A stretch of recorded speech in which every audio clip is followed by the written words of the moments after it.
Astaghfirullah. Bismillahirrahmanirrahim. Assalamualaikum warahmatullahi wabarakatuh. Bihamdillah wassalatu wassalamu ala rasulillah wa ala alihi wa sahbihi wa mawalah wa la hawla wa la quwata illa billahi wa ba'du. Faedah malam masih bicara tentang akhlak dan adab yang diajarkan Nabi Sallallahu Alaihi Wasallam kepada kita sebagai umatnya. Pembahasan di malam hari ini kita akan membahas tentang satu akhlak Rasul yang sangat mulia, yang dengan akhlak ini manusia akan aman dan tenang. Akhlak apa itu? Al-kalimatu at-tayyibatu, kalimat yang santun, kalimat yang baik, kalimat yang indah yang terucap dari lisan manusia. Ma'asyiral muslimin yang dimuliakan Allah Subhanahu wa taala, Nabi Shallallahu Alaihi Wasallam sudah mencontohkan bagaimana kita bicara, kepada siapa kita bicara, apa kata-kata yang harus kita ambil untuk bicara, ada faedah atau tidakkah dalam bicara, menyinggung atau tidakkah dalam berbicara, ada pahala ataukah ada dosa di dalamnya saat bicara. Semua sudah diajarkan Nabi Sallallahu Alaihi Wasallam kepada kita umatnya. Ingat sebuah hadis dari Aisyah Ummul Mukminin radhiyallahu anha.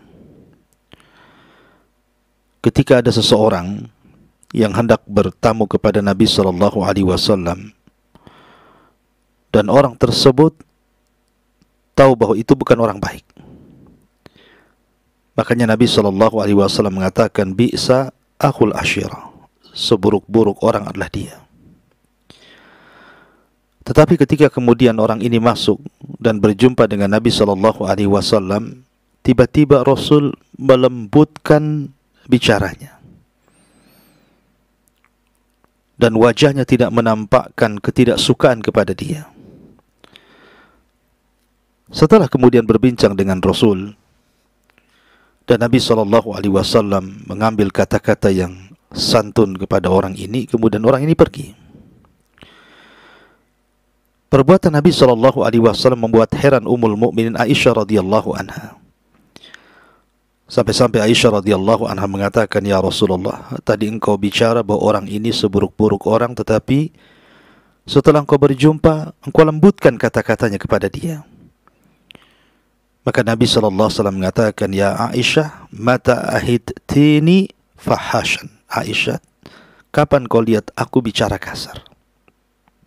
Inna syarran nas indallahi manzilatan yaumal qiyamah man tarakahu nas ittiqa'a syarri. Karena seburuk-buruk manusia, kata Rasul, di sisi Allah Subhanahu wa taala tempatnya pada hari kiamat adalah manusia yang menjauh dari dia karena takut keburukannya. Jadi Nabi SAW mengajarkan bagaimana kita berbicara dengan manusia. Kata Nabi SAW, man kana yu'minu billahi wal yaumil akhir falyakul khairan aw liyasmut. Barang siapa yang beriman kepada Allah dan hari akhir, maka ucapkan dengan kalimat yang santun, kalau tidak bisa diam.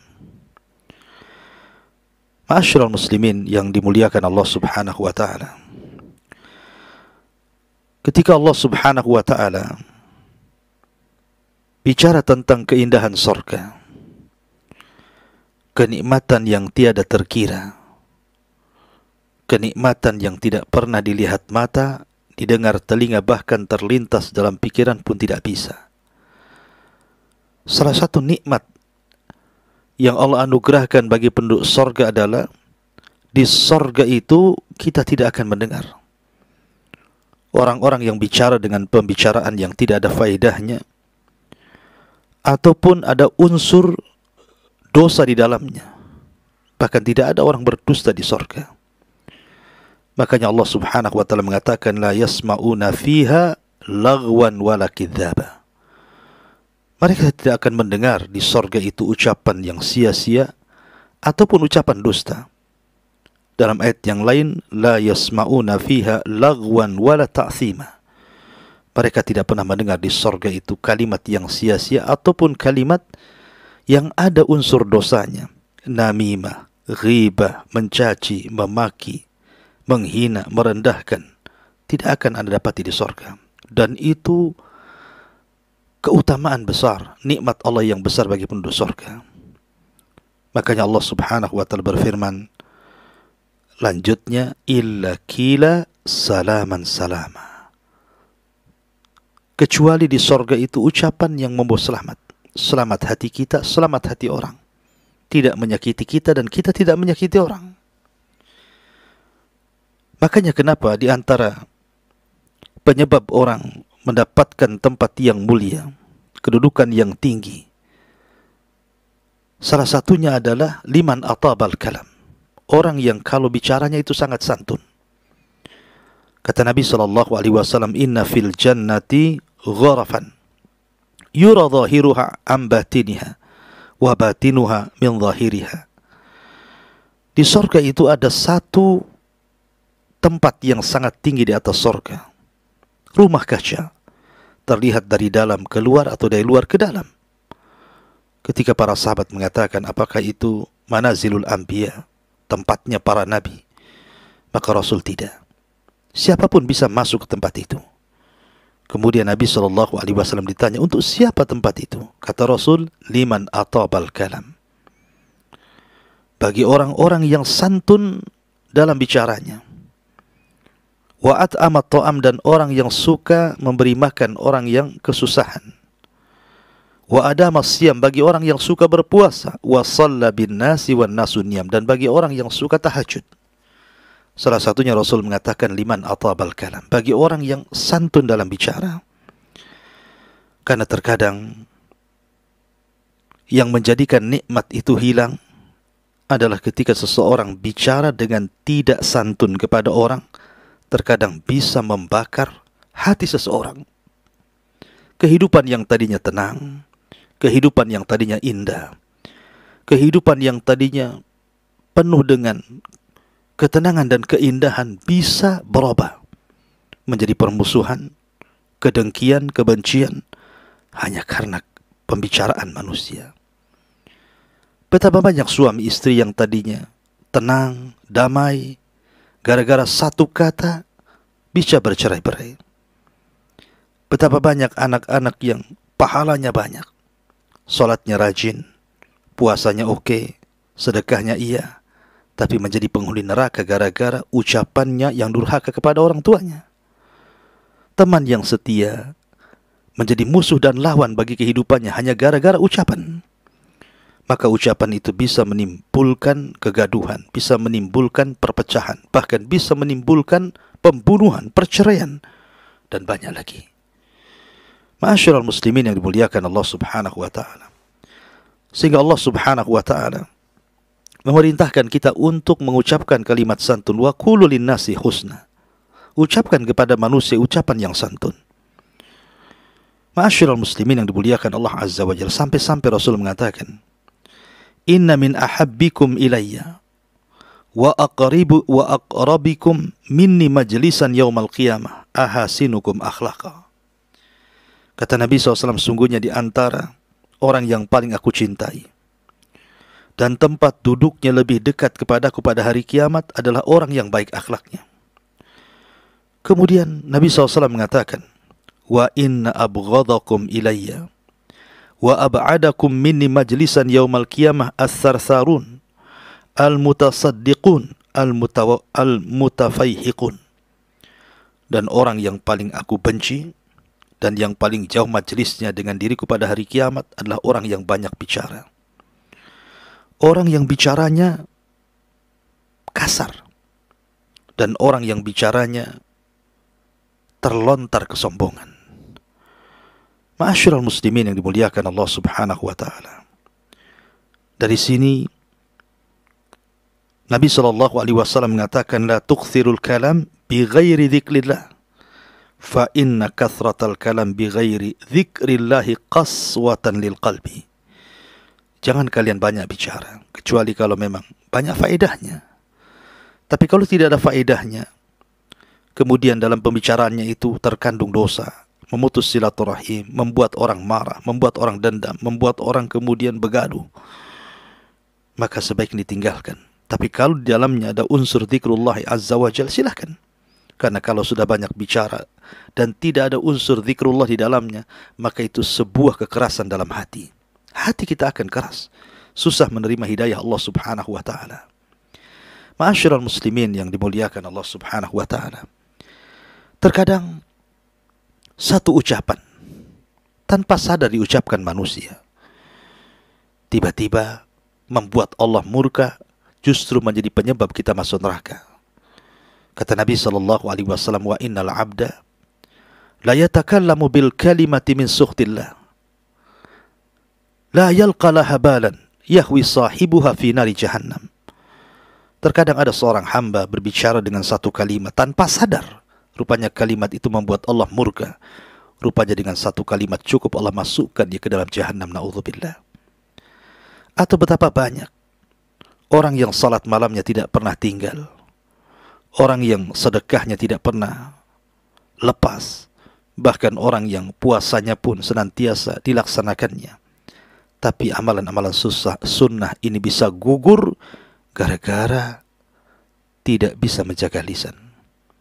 Seorang sahabat bertanya kepada Nabi sallallahu alaihi wasallam, "Ya Rasulullah, inna fulanatan taqumul laila wa tasumun nahar wa tasaddaqat bi fuduli amwaliha wa taf'al wa taf'al." Rasul, sesungguhnya ada seorang wanita, kalau malam tidak pernah tinggal salat malam, kalau siang tidak pernah tinggal puasa sunnah, dan dia suka bersedekah, bahkan dia banyak melakukan kebaikan dan kebajikan. Walakin tu'dhi jiranah bilisaniha, tapi dosanya satu, suka menyakiti tetangganya dengan lisannya. Maka Nabi SAW mengatakan, la khaira fiha hiya min ahlin nar. Wanita itu tidak ada kebaikannya, bahkan wanita itu pantas masuk neraka. Di zaman Nabi SAW ada dua orang yang berbangga dengan nasab dan mengatakan, tahukah engkau siapa aku? Aku adalah anak Fulan ibn Fulan, Fulan ibn Fulan, Fulan ibn Fulan. Setelah dia bangga dengan nasabnya, tiba-tiba dia mengejek kawannya dan mengatakan, amma anta fala ummalaka. Aku yakin nasabmu tidak sebaik nasabku. Sebutkan nasabmu. Akhirnya orang ini pun kemudian menyebutkan nasabnya, ana Fulan ibn Fulan ibn Fulan. Lewatlah Rasul. Tiba-tiba Nabi SAW mengingatkan mereka tentang tidak boleh berbangga-bangga dengan nasab. Kata Rasul, dahulu di zaman Nabi Musa, ada dua orang persis seperti kalian.